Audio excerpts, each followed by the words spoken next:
Onye PG Umueri General Assembly Chief Johnny Metchie etogo Gọvanọ Chukwuma Soludo maka inyechiyakwa ndị isi oche kọmitii nchere oge kansụl 21 enwe na Anambra steeti tụmadị nke kansụl Anambra East bụ Dr. Anselm Onuorah ọrụ ya. Chief Metchie kwuru nke a ka ọ nọ na-egoriri onye isi oche kọmitii nchere oge kansụl Anambra East ahụ n'Umueri wee kwuo na nnyechi ọlụ enyere ha bụ ihe lụtụ aka na nwa amadi anụnwa melụ nke ọma na nke ọ chịburu wee kwuo na Dr. Onuorah ejirigo n'ime otu afọ o ji wee nọrọ n'ọlụ a mwegharịa kansụl ahụ ka ọ bụrụ ọpụrụ iche. Onye nta akụkọ ya bụ Njideka Okoye ga-akọtọpụrụ gị akụkọ a.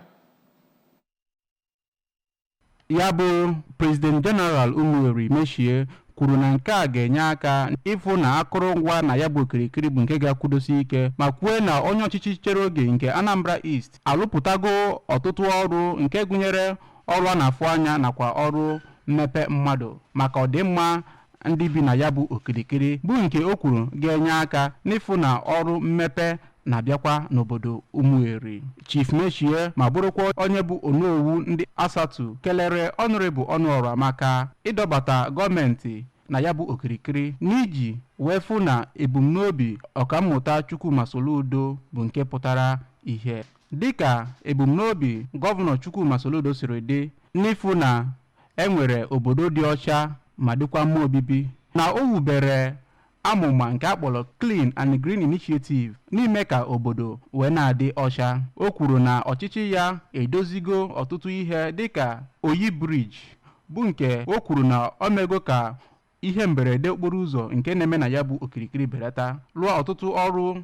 idozigharị ụzọ n'ụlọ ọgwụ Umueri, idozi ọtụtụ ụzọ na Nnadi Nsugbe nakwa idozi ụzọ nke ruru 82 kilometers otu ọcha Enugu otu nakwa Eziagụlụ otu n'efu na